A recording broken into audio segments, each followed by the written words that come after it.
자, 오늘부터 우리가 이제 시편 말씀을 또 한 12월 달까지 한 달 정도 묵상하게 됩니다. 우리가 시편 말씀을 잘 이해하기 위해서는 그 시편을 짓게 되었던 배경을 아는 것이 좋습니다.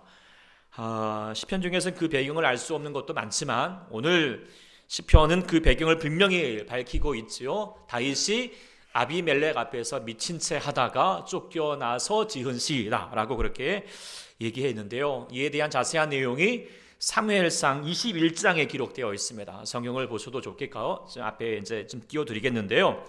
자, 21장에 보면은, 자, 10절부터 보면, 그날에 다윗이 사울을 두려워하여 일어나서 도망하였다. 우리가 잘 아는 것처럼 다윗이 사울 왕에게 쫓겨가지고 처절한 도망자의 시작을 이제 시작하는 부분입니다.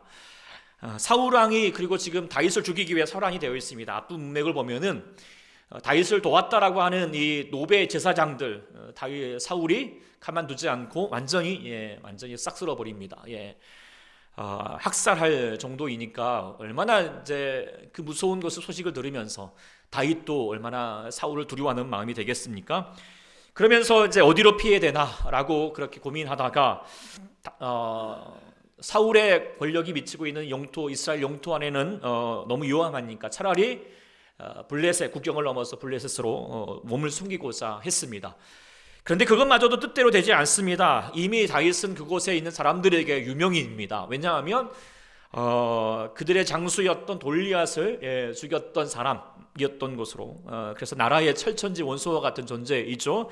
그래서 나라의 대신들이 이 다윗을 알아봅니다. 그리고 왕 아기스에게 이제 끌고 갑니다. 시편에서는 아비멜렉이라고 되어 있는데요. 아비멜렉은 이제 그냥 왕이라고 하는 지칭의 어떤 일반 명사이고요. 아기스가 이름입니다. 그러니까 동일 인물임을 먼저 밝혀드립니다. 그러니까 사울을 피하려다가 지금 어쩌면은 아기스 왕에게 지금 죽임을 당하게 되는 꼴이 되었습니다. 호랑이 피하려다가 사자굴에 들어간 꼴이 된 것이죠. 그래서 다윗이 그 마음에 죽음의 공포가 엄습해 왔습니다. 절체절명의 순간이었죠. 그때 다윗은 무엇을 했는가? 오늘 시편에 보면은 기도하였다라고 되어 있습니다. 여호와께 간구했고 부르짖었다. 물론 겉으로는 하진 않았겠지만 속으로 간절히 기도했던 것 같습니다.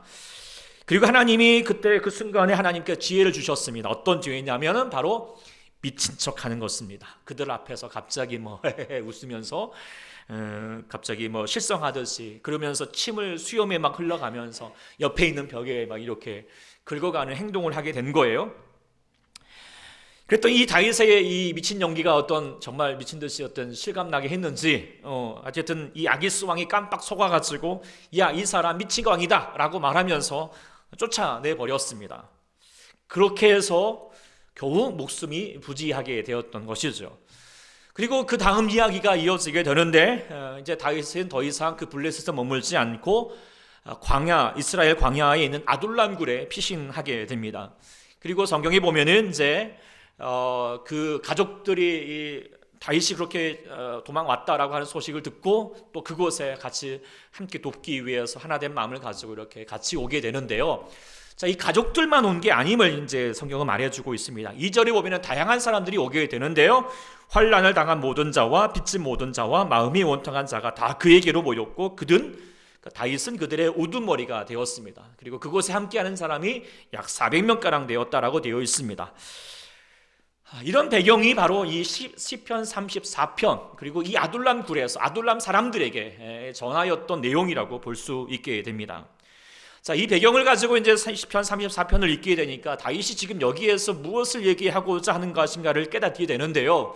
이것은 다윗이 그저 아비멜렉의 앞에서 미친 채 하다가 쫓겨났다라고 하는 그 상황 속에서 내가 목숨 부지했다고 안도하거나 내가 이렇게까지 미친 채 했까지만 해도 살아야 되는 것인가라고 어떤 이 절박한 상황을 한탄하는 어떤 개인의 시가 아니라는 것입니다. 지금 자신도 힘들지만 자신만큼 힘들고 어려운 사람들과 함께하고 있습니다. 물론 이 다윗은 어쩌면 지금 남을 돌볼 만한 여력이 없습니다. 충분히 그럴 수 있지 않겠습니까? 제 코가 쇠자입니다. 자기도 지금 못 살겠는데 어떻게 지금 남들을 돌보며 살겠습니까? 그래서 나도 힘듭니다. 그냥 다른데 사람들에게 가십시오라고 말할 수 있을 것인데 불구하고 다윗은 그들을 외면하지 않습니다.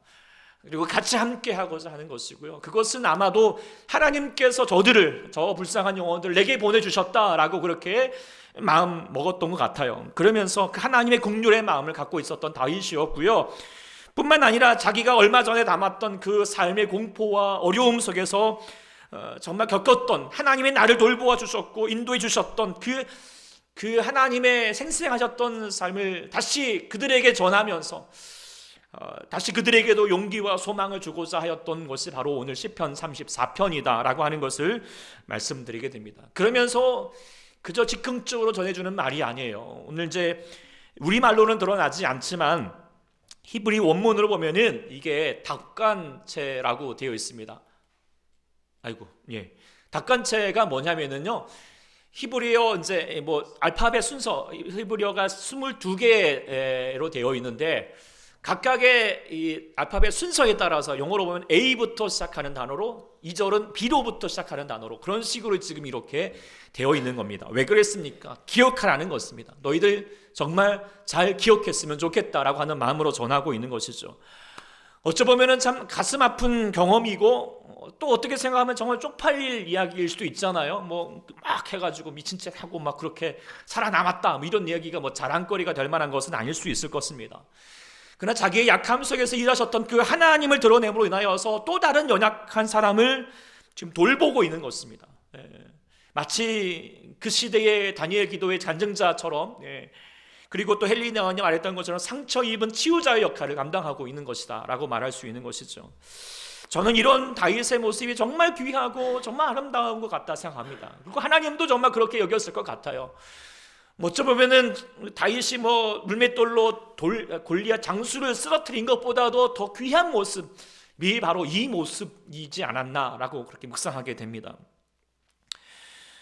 그리고 다윗에게도 너무 귀중한 시간이 되어갑니다. 왜냐하면 나중에 이제 이 아둘람 굴의 시간들 물론 힘들었지만, 그러나 이 시간들을 통하여서 믿음도 성숙해져가고 또 인격과 리더십도 성장해 가면서 나중에 왕의 역할을 감당할 수 있는 훌륭한 훈련소가 되었던 것이죠. 마치 욥이 국무총리가 되기 전에 감옥에서 보냈던 시간들 훈련소가 되었던 것처럼 하나님께서 이 아둘람의 굴의 시간들을 통하여서 하나님 훈련시켜 갔습니다. 그리고 또 같이 이 억눌렸던 사람들, 함께했던 그 사람들을 통하여서 나중에는 그 왕이 되었을 때 훌륭하게 자신을 돕던 귀한 동역자가 되었다는 것도 생각하게 되면은 이 시편이 지금 전해였던 이 시간들이 정말 귀중한 시간이었다라고 하는 것을 묵상하게 됩니다. 제가 이 아둘람 굴의 내용을 이렇게 묵상하게 되면서 저도 이제 두 가지 기도를 하게 되는데요. 먼저는 기도 제목이 우리 교회도 아둘람 굴과 같은 교회가 되기를 기도하게 됩니다.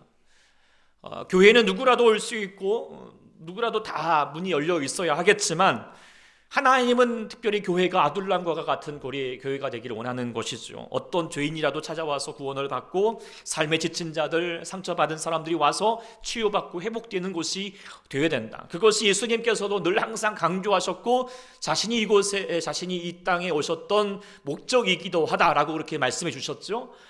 우리 교회도 예수님을 따르는 교회가 될 수 있기를 소망합니다. 그러기 위해서는 정말 내게 편한 사람, 내게 이익이 될 만한 사람을 찾는 것이 아닙니다. 또 하나님은 분명히 그런 사람만 보내지 않을 것입니다. 정말 아둘람 굴처럼 환난을 당한 자, 빚진 자, 마음이 온통한 자를 보내주시고 또 그들을 통하여서, 교회를 통하여서 치유받고 회복되는 역사가 일어나기를 소망합니다. 그렇게 되어가기를 우리가 기도해야 하겠습니다. 그게 우리의 부흥이라고 생각하게 됩니다. 일부 예배 때도 아마 드리고 나서 청소년 모임을 가졌는데 어떤 친구가 이렇게 얘기를 하더라고요. 요즘은 사람들이 무슨 일 생기면은 절에 많이 그냥 간다는 거예요. 믿음이 있어서가 아니라 절에 가면 마음이 편해지고 그냥 위로받고 싶어서 절에 간다는 거예요. 근데 생각해 보면은 예전에는 사람들이 그냥 무슨 일 생기면 교회 예배당에 찾아왔는데 요즘은 예배당에 거리도 가깝고 충분히 할 수 있음에도 불구하고 안 온다는 거예요. 그런 모습을 생각하고 나니까 정말 교회가 너무 참 안타깝구나라는 생각을 가져보게 되면서 우리가 또 회개해야 되지 않을까라는 생각도 가져보게 되고요. 우리 교회가 그래서 누구라도 오면 위로받고 평안을 주고 내가 회복될 수 있는 곳이다라고 하는 그런 은혜가 있는 교회가 될 수 있기를 소망합니다. 그러기 위해서는 중요한 게 뭐냐면, 두 번째 기도는 뭐냐면, 저와 여러분들이 아둘람의 굴에 있는 다윗과 같은 사람이 되어야 된다라고 하는 것입니다. 아둘람 굴에는 반드시 다윗이 필요합니다. 만일에 다윗이 없었다면 그저 빈민촌이고요, 나중에는 도적의 굴이 되었을 것입니다. 그런데 다윗이 있었기 때문에 그곳은 치유의 장소였고 은혜의 장소가 되었던 것이죠. 우리 교회가 아둘람과 같은 교회가 되려면 먼저 우리가 아둘람과 같은 사람이 되어야 할 것입니다. 제가 먼저 다윗과 같은 사람이 되어야 하겠고, 또 여러분들이 먼저 그렇게 다윗과 같은 사람이 될 수 있기를 소망합니다. 물론 다윗처럼 자신의 삶이 힘듭니다. 어렵습니다. 자기의 살기도 바쁩니다. 그러나 하나님의 사람은 뭐냐? 우리의 공고함과 아픔을 통해서라도 하나님을 돌보고, 또한 다른 사람들, 힘든 사람들, 연약한 사람들을 자신의 경험을 통하여서 그들을 치유해 가기를 원하고 계신다라고 하는 것, 그것을 늘 항상 기억해야 하겠습니다. 그것이 우리의 사명이고요, 우리가 요셉을 통하여서 봤던 것처럼 그것이 하나님의 섭리의 역사라는 것을 기억하시고, 우리가 반드시 나를 통하여서 다른 사람의 생명을 구원하는 일에 힘쓸 수 있는 자, 특별히 연약한 자들 돌볼 수 있는 우리 모두가 될 수 있는 그런 마음의 자세를 갖는 것이 되기를 소망합니다. 그것이 꼭 교회에서만 이루어지는 사역이 아닙니다. 여러분의 가정도 아둘람 굴입니다. 또 여러분의 직장도 아둘람 굴입니다. 여러분이 거하는 곳에 아둘람과 같은 사람들을 하나님 보내실 것입니다. 상처받은 사람들입니다. 연약한 사람들입니다. 힘든 사람들입니다.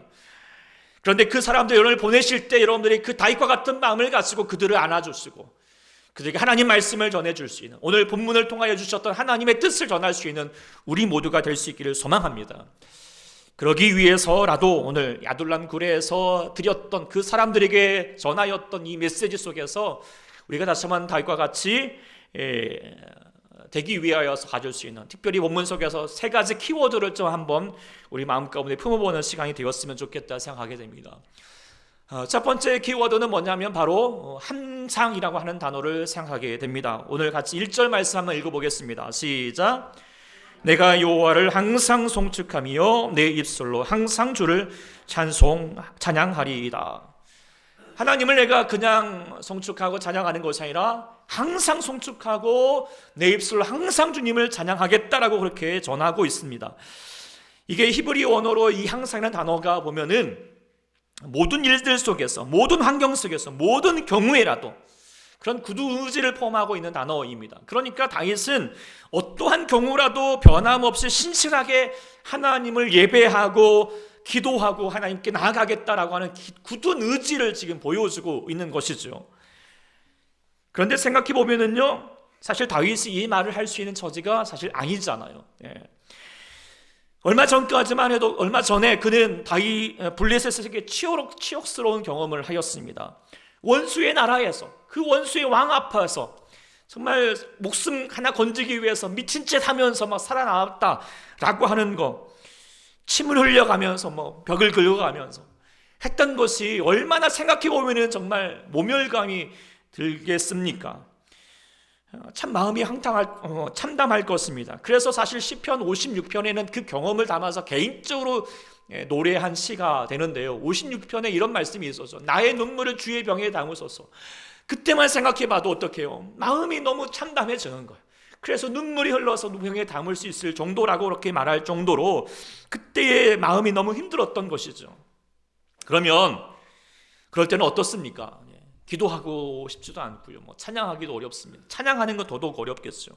그냥 아유 나 너무 내버려 두십시오, 나 혼자 있고 싶어요, 그런 마음 가질 수 있잖아요. 그런데요, 지금 고백하는 거예요. 나는 항상 송축하고 항상 찬양하겠다라고 얘기를 하는 거예요. 어떻게 이런 고백을 하게 되었을까?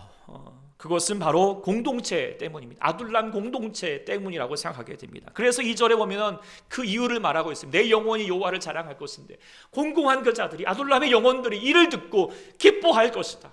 내가 항상 그 주님 아버지 앞에 찬양하는 모습을 통하여서라도, 그리고 하나님을 자랑하는 걸 통하여서도 그 아둘람의 그 공고한 영혼들이 기뻐하고 힘을 얻었으면 참 좋겠다라고 그렇게 고백하고 있는 거죠. 이것이 바로 참된 리더자의 모습이라는 것을 생각하게 됩니다. 주의 사명자는 항상이라고 하는 단어를 가슴에 새겨야 됩니다. 연약한 사람, 미숙하다라고 하는 것이 무엇일까요? 미숙하다라고 하는 것은 다른 것이 아니라 변덕입니다. 변덕. 좋을 땐 좋으나 그러나요? 조금만 좋지 않으면 뭐게 쉽게 넘어져 버리고 쉽게 무너져 버리는 것이죠. 기분 따라 행합니다. 기분 내키는 대로 행동합니다. 그러면서 늘 말 속에 그냥 아유 내가 힘들어요. 아유 나 상처받았어요. 어려워요. 부정적인 말을 내뱉으면서 문제 앞에서 쉽게 주저앉거나 회피해 버립니다. 도망가 버립니다. 항상이 안 되는 거예요. 쉽게 넘어지는 거죠. 이게 연약한 자들입니다. 그런데 성숙한 사명자는 어떻게 됩니까? 버텨야 합니다. 힘들더라도 버텨야 되는 것이죠. 왜요? 그래야지 약한 사람이 자신에게 기대어서 버팀목을 될 수 있기 때문이거든요. 우리가 한자로 누군가에게 쉼을 갖는다라고 하는 단어가 뭐죠? 휴라고 하는 단어죠. 휴가 어떻게 됩니까? 바로 어떤 사람이 나무에 기대어 있는 모습입니다. 쉼이 되려면 버틸 수 있는 이 나무가 필요한 것이죠. 늘 항상 그 자리에 우뚝히 서 있는 나무가 필요해야지 쉼이 가능해지는 것입니다. 항상이 되어야 됩니다. 그리고 그것에 신실한 모습이 있어야 되는 것입니다. 변함없는 모습을 이루어야 되는 것입니다. 그런데 이게 쉽나요? 정말 어렵습니다. 이게 세상 사는 동안에 제일 어려운 것 같습니다. 사람은 늘 항상 좋은 일만 있는 것이 어려운 일이 있습니다. 그럼에도 불구하고 항상 그 모습을 이루는 것이 어렵습니다. 엄마 아빠가 왜 살아가면서 힘듭니까? 때로는 나도 쉬고 싶고 나도 그냥 내키는 대로 하고 싶고 내 자유 누리고 싶지만 어떻게 합니까? 내게 맡겨진 사람을 위해서라도 항상 그 자리에 아침에 일어나고 묵묵히 일어나고 그걸 감당해 가고자 하고 그래 니도도 힘들지만 그래 괜찮아 나한테 쉬렴 이렇게 여기면서 살려고 하다 보니 변함없는 그 항상을 이루려고 보니 그것이 힘들지만 그래도 그 항상 그래 내가 항상 난 너에게 준비되어 있어 내가 너에게 달려갈 거야 라고 하는 그런 마음의 자세가 되기 때문에 아이들이 쉼을 얻을 수 있고 집이 평안해지는 거라고 생각하게 됩니다. 사명자의 자리도 마찬가지라는 것입니다.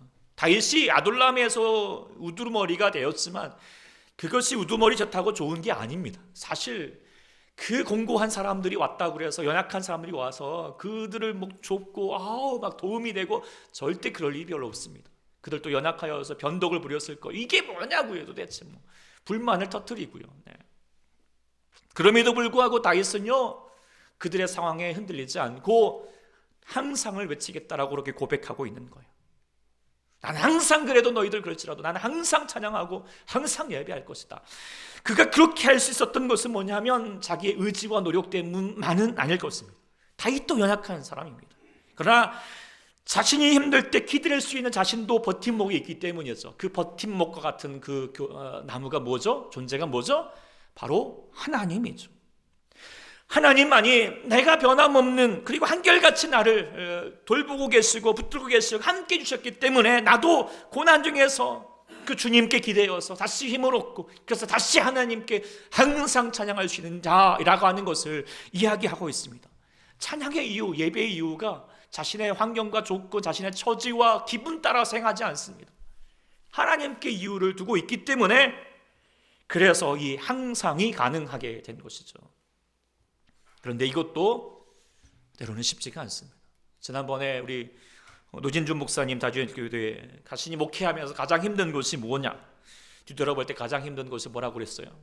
주님만 보는 거라고. 세상에 막 목회하다 보면 여러 가지 많은 일들이 당하는데 그것 때문에 울고 웃고 그렇지만 그러나 그 가운데서도 가장 중요한 것은 하나님만 바라보는 것인데 그게 잘 안 된다고 그렇게 고백하였습니다. 저도 이 말에 공감이 되더라고요.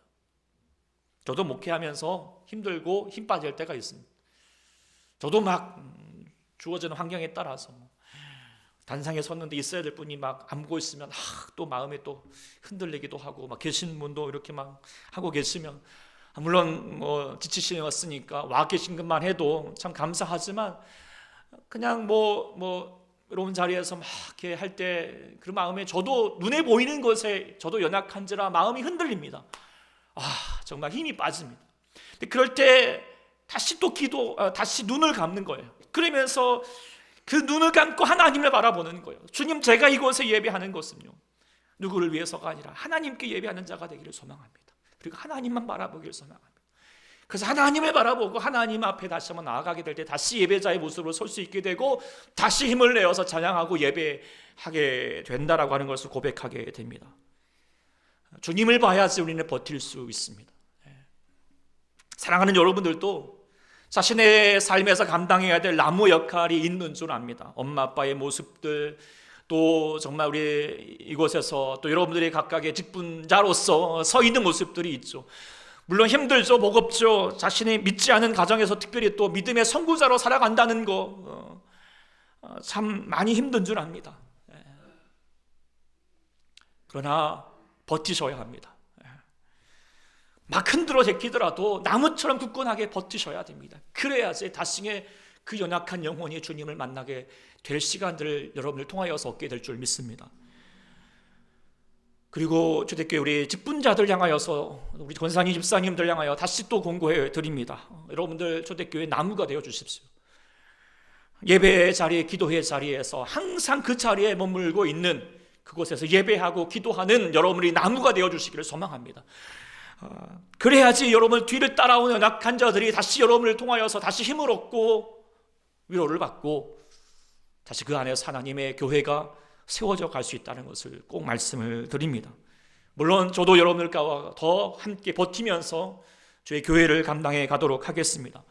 우리는 물론 사정이 있습니다. 어려움이 있는 줄 압니다. 그러나 우리는 주님을 바라보면서 이 모든 일을 감당해야 할 줄 믿습니다. 우리 주님은 한결같이 그 자리에 계시면서 여러분을 향하여 수고하고 무거운 짐 자들아 다 내게로 오라. 내가 너희를 쉬게 할 것이라고. 그러니까 너희를 안아주시고 다시 힘을 주시고 역사하시는 그 주님을 바라보시면서 오늘 또 우리의 삶에서 그 하나님 앞에 흔들림 없이 항상 그 자리에 서 있는 여러분들 될 수 있기를 간절히 소망합니다. 두 번째로 가질 수 있는 키워드가 저는 함께라고 생각하게 됩니다. 본문 3절 말씀 함께 읽도록 하겠습니다. 시작. 나와 함께 여호와를 강대하시다 하며 함께 그의 이름을 높이세. 다윗이 지금 1, 2절에서 하나님을 내가 하나님을 항상 찬양하겠다라고 개인적인 고백을 다짐을 선포하고 있지만 3절부터는 갑자기 시선을 바꾸어서 아둘람의 사람들에게 다시 한번 자신과 함께 하나님을 찬양하자고 하나님 광대하심을 같이 높이자라고 권면하고 있습니다. 그러면서 함께 두 번이나 반복하고 있는 것이죠. 근데 이 함께가 사역자가 품어야 할 키워드라고 생각하게 됩니다. 사역자의 삶을 산다는 거, 예수 믿는 우리 선구자의 모습을 감당하는 거 정말 외로운 자리입니다. 정말 고독한 자리예요. 그러나요, 하나님의 사람은 그럴지라도 또한 더 함께 하고자 하는 교제의 사람이 되어야 된다는 것을 말씀드리게 됩니다. 이것이 우리의 정체성이라는 것이죠. 헨리 나위엔의 돌봄의 영성이라는 책의 몸인데 그게 돌봄을 이렇게 정의했습니다. 깨어지고 무력한 사람들의 세상 속에 들어가서 그곳에서 연약한 사람들끼리 교제를 나누는 것이라고. 고통당하는 사람들 곁에 있어 주되 상황이 호전될 가능성이 전혀 없을 것 같고 눈에 보이지 않고 잡히는 거 없고 변화되는 거 없을지라도 어떻게 하는 거야? 계속 같이 있어주는 거, 함께 해주는 거. 이것이 돌봄이라고 그렇게 얘기하는 거예요. 그리고 그 함께 하는 것으로 그 연약한 자들에게 힘이 된다라고 하는 것을 얘기해 주고 있어요. 다윗이 지금 그렇게 아둘람 사람들과 함께 하고 있습니다. 혼자도 버겁지만 그러나 함께 하고자 하는 그런 마음을 가졌죠. 예수님도 그렇게 항상 함께 해주셨습니다. 연약한 자들, 물론 여전히 믿음이 되어나고 여전히 하나님의 마음을 두고 있지 않지만 그러나 여전히 뭐예요? 그 죄인들과 연약한 자들과 함께 해주셨던 것을 생각하게 됩니다. 사역자는 이 삶을 우리가 감당해야 할 줄 믿습니다. 함께 하는 것이죠. 그렇지만 시간과 공간도 함께 하지만 또한 중요한 것은 뭐냐면 자신의 경험도 함께 해야 한다라고 하는 것입니다. 다윗이 과거에 정말 이 아기스 아비멜렉 앞에서 미친 체 하다가 살아남았다라고 하는 거 참 가슴 아프고 수치스러운 경험이지만 그것을 가감히 나누고 있어요. 왜요? 물론 똑같은 경험은 아닐 수 있겠지만 비슷한 경험을 가지고 있는 사람도 있을 것이고 또한 정말 고난과 어려움 역경 중에서 살아가고 또 그렇게 마주해야 될 삶이 있을 때 이 다윗이 나누었던 경험들을 통하여서 다시 위로를 얻고 그래 하나님이 도우실 거야 라고 하는 용기를 가지고 있고 소망을 가질 수 있기 때문에 자신의 경험을 과감하게 지금 함께 나누고 있는 것이죠. 근데 그때 무엇을 나누냐가 중요한 거예요. 그 상황에 사이시, 아유 내가 그때 정말 내 죽을 뻔했는데 아유 갑자기 생각이 번뜩 났어. 미친 짓을 해야겠다 싶어가지고 내가 막 침을 흘리면서 막 했거든. 그랬더니 내가 얼마나 잘했던지 이 아비멜렉이 깜빡 속았지 뭐야. 이런 식으로 자기를 자랑한 게 아니에요. 내가 정말 어려운 상황이었지만 기도했어. 그리고 하나님이 지혜를 주셨고, 이거 내가 했지만 정말 나는 정말 볼품 없었겠지만 아비멜렉의 이 눈을 가려주셔서 정말 나를 그렇게 미친 광이로 볼 수 있게 되었던 거예요. 그래서 내가 살 수 있었어. 나 하나님의 도우심이었어. 이 하나님의 은혜였어. 라고 그렇게 지금 자신이 아니라 하나님의 도우심이라고 자랑하고 있는 거죠. 이게 뭐예요? 간증이죠. 사랑하는 주의 성도들에게도 간증이 있기를 소망합니다. 간증이 있죠? 없으십니까? 하나님의 살아계심을 못 보셨습니까? 경험하지 못했습니까? 분명히 어려운 중에도 힘든 중에도 그것을 다시 한번 경험하신 주님이 여러분이신 줄 믿습니다. 그렇다면 어떻게 해요? 나누어야 합니다. 또 다른 연약한 자들에게 함께 해야 됩니다. 그리고 함께 교회를 세워가야 됩니다. 그래서 정책 우리도 함께 좀 세워가자고 여러분에게 꼭 권고해 드리게 됩니다. 목장 모임도 그래서 중요합니다. 목장 모임은 자신을 자랑하는 자리가 아닙니다. 자신의 생각과 판단과 막 충고, 기도 제목 했는데 자기 생각 전하고 자기 이런 것이 아닙니다. 뭘 나타내는 자리예요? 하나님을 자랑하는 자리가 된다는 것입니다. 믿음의 삶을 사는 것은 혼자서 분명히 불가능합니다. 어렵습니다. 그러나 목장 모임에서 그래도 말씀을 나누고 기도를 제목을 나누고 함께 기도하고 응원하게 될 때 믿음의 삶을 감당하게 되었습니다. 우리 김종구 집사님이 유성규 집사님도 고백하잖아요. 그 과정들 물론 쉽지 않은 시간들이었습니다. 그러나 같이 목장에서 같이 말씀, 기도 제목을 나누고 같이 기도하고 힘을 얻고, 또 우리 집사님도 힘들지만 같이 버텨가고 같이 그래도 하나님을 의지하고 나아가는 그런 모습 속에서 서로가 같이 함께 힘을 얻고 서로가 성장하는 시간들, 참 선물과 같은 시간이었다고 그렇게 고백하게 됩니다. 나눌 때 함께 할 때 더 배가의 은혜가 있게 될 줄 믿습니다. 기쁨을 나누면 반이 되고 죄송하죠. 기쁨을 나누면 배가 되고, 슬픔을 나누면 반이 된다. 그 가운데 역사하시는 분은 바로 하나님이실 줄 믿습니다. 이렇게 우리 모두가 함께함으로 힘을 얻고 함께함으로 주의 역사가 나타날 수 있는 우리 초대교회가 될 수 있기를 간절히 축원합니다. 세 번째 키워드는 뭐냐면 바로 마시다라고 하는 단어를 생각하게 됩니다.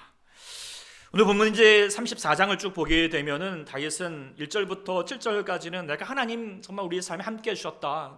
그래서 그 하나님을 찬양한다. 너희들도 함께 찬양하자. 라고 그렇게 감사의 길을 드리게 됐지만 8절부터 보면은 이제 그 하나님을 경외하자. 그리고 그 하나님 앞에 정말 하나님의 경외하는 법이 뭐냐? 라고 하는 것에 대한 지혜와 교훈을 담은 내용들을 쭉 전하고 있습니다. 그래서 특별히 11절부터 보면은 너희 자녀들 와서 내 말을 들어라. 내 말 좀 들어봐. 여호와를 경외하는 거 너희에게 가르쳐 주겠다. 그러면서 여러 가지 많은 율법적인 것 같은 어떤 그런 내용들 정말 전해주고 있죠. 그런데요, 지금 다윗이 이런 어떤 가르치는 것에 대하여서 지금 전하고 있지만 사실 그 앞에 제일 가르치고자 할 때 제일 먼저 했던 말들을 주목할 필요가 있죠. 우리가 8절 말씀 같이 읽어보겠습니다. 시작. 너희는 여호와의 선하심을 맛보아 알지어다. 그에게 피하는 자는 복이 있도다. 여호와의 선하심을 맛보아 알지어다. 맛보라라고 하는 특이한 말을 지금 성경에서 잘 쓰지 않은 말을 여기서 전해주고 있는데요. 여러분들 이제 음식의 맛을 보는 거 잘 아시잖아요. 음식의 진정한 가치는 맛에 있죠.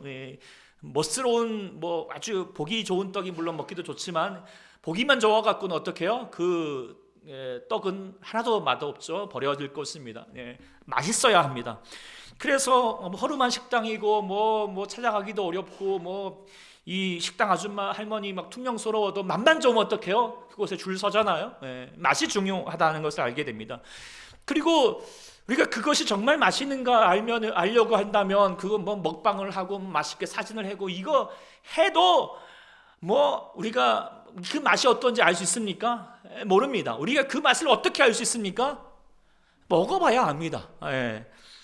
실제적인 자기 경험이 되어야지 그 맛을 알 수가 있는 것이죠. 그리고 또 우리 여러분들 맛있는 음식을 먹으면 어떤 생각이 났습니까? 어떤 생각이 나죠? 여러분들은 가족들 생각이 나고요. 저는 여러분들 생각이 납니다. 어떤 마음이죠? 같이 이 맛을 전해주고 싶다. 같이 함께 했으면 좋겠다. 이런 마음을 갖게 되는 것이 이 맛의 특징이라고 생각하게 되는데요. 다윗이 지금 그의 사람들에게 또 그 다음 세대들에게 아둘람 굴에도 아이들이 있었겠죠. 그 다음 세대들에게 가르쳐주고자 할 때 그냥 가르쳐주는 것이 아니라 한번 알아봐 배워봐 이런 것이 아니라 뭐예요? 맛이라고 하는 단어를 통하여서 이 맛처럼 내가 전해주고 싶다라고 하는 것을 담고 있는 것이죠. 이게 무엇입니까? 정말 그 하나님은 머리로 알고 지식적으로 아는 것이 아니다. 직접 경험해보라는 것이죠. 살아보라는 거예요. 그래서 하나님께 피하는 자가 복이 있고, 그리고 여호와를 경외하면 부족함이 없다. 정말 가장 모든 곳에 부족함이 없다. 이 고백이 무엇입니까? 그 아비멜렉 앞에서 미친 척하고 살아남은 것만 아니라 그의 삶에서 어릴 적부터 목동으로 살아가면서 여호와가 나의 선한 목자 되어주시면서 나를 인도해 주시니 내게 뭐예요? 부족함이 없다라고 하는 것을 고백하였고, 이걸 실제로 맛보았던 것이죠. 그것을 맛보았기 때문에 다시 얘기해 주고 싶은 거예요. 너희들도 한번 맛보라는 거예요. 그래서 그것을 정말 생생하게 전하고 있는데, 만일에 이 다윗이 그저 말로만 전하고 있고 아니면 궁정생활 평안하게 하다가 앞에 쫙 나와가지고 자 내 말을 한번 들어봐 그러면서 막 율법적으로 연설을 하고 설교만 했다면 아마 아둘람 굴 사람들이 듣지 않았을 거예요. 그러나요, 아둘람 사람 그런 말은 다윗은 말이 아니라 삶으로 전하고 있어요. 지혜와 교훈의 말씀을 삶으로 전하고 있었기 때문에 누구보다도 더 생생하고도 설득력 있게 들을 수 있었다라고 생각하게 됩니다. 그래서 이것이 우리가 복음을 전할 때나 우리의 삶에서 하나님을 증거할 때 나타내야 될 중요한 키워드다라고 생각하게 됩니다. 우리는 우리 안에 맛을 품고 있어야 하겠습니다. 우리는 맛을 전하는 사람입니다. 예수 믿는 맛을 전해야 합니다. 예수 믿어서 살맛 나게 해야 합니다. 그러기 위해서는 우리가 먼저 맛보아 알아야 합니다. 우리가 맛을 알아야 됩니다. 하나님의 실제 하심을 경험해야 됩니다. 지식적으로 전하는 것이 아닙니다. 특별히 우리가 위기의 순간에, 고난의 순간에 내가 하나님 아버지 앞에 간절히 기도하고 하나님께서 그 기도에 응답하시고 역사하셨던 것을 생생하게 내가 누려야지 우리가 전할 수 있다는 것이죠. 그래야지 누군가 고난을 경험하고 있을 때, 힘들 때 그저 그냥 설교하듯이 그냥 가르쳐 들듯이 당신 그렇게 하면 안 된다고, 당신 회개하라고, 기도하라고 이렇게 해서는 절대 위로가 되지 않습니다. 당신 힘들죠. 나도 힘들었어요. 나도 어려웠어요. 그때 나도 기도했어요. 그리고 하나님 이렇게 응답해 주셨어요. 당신 힘들지만 기도해 봅시다. 저도 기도할게요. 이렇게 같이 함께 그 맛을 전하는으로 함께 나아갈 때 그것이 저들에게 힘이 될 줄 믿습니다. 그래서 우리는 난 예수가 좋다고, 난 예수가 좋다. 예수 믿어서 살맛 나는 이 삶을 우리가 다시 한번 누려서 살맛 나게 정말 다시 한번 전할 수 있는 자가 되어야 하겠습니다. 그것이 우리의 기도의 제목이 되기를 간절히 소망합니다. 우리의 사역지는 아둘람 굴과 같습니다. 슬픈 마음이 있는 사람, 뭔가 영혼이 병든 사람, 우리 하나님께서 여러분들 가운데 보내실 것입니다. 아니 또한 우리가 불러야 합니다. 물론 그들과 함께하는 거 쉽지 않습니다. 연약한 사람들이 있으면 그 연약함 때문에 정말 나도 힘듭니다. 나도 힘든데 저 사람까지도 그냥 막 하려고 하면 어떡해요? 막 버겁습니다. 외면하고 싶습니다. 그러나 그 고난을 통하여서라도, 우리의 힘듦을 통하여서라도 하나님은 그 사람들을 다시 살려내기를, 다시 위로하기를 원하고 계시다라고 하는 것입니다. 그것을 우리가 할 수 있는 것이 아니라는 것을 다시 기억해야 하겠습니다. 우리는 무엇보다도 우리 가운데 역사하시고 우리에게 버팀목이 되어주시는 그 하나님이 계시다는 사실입니다. 그 하나님을 바라보시고 그 하나님의 살아계심의 맛을 봐야 하겠습니다. 예수 그리스도의 그 이름의 능력과 구원을 맛보아야 합니다. 그래서 은과 금은 내게 없지만 내게 있는 것을 내게 준다. 내가 예수로 살아라. 내가 예수로 살아봤더니 정말 살아갈 수 있겠더라. 당신도 예수로 살았으면 좋겠다라고 그렇게 말해줄 수 있는 여러분들 될 수 있기를 간절히 축원합니다.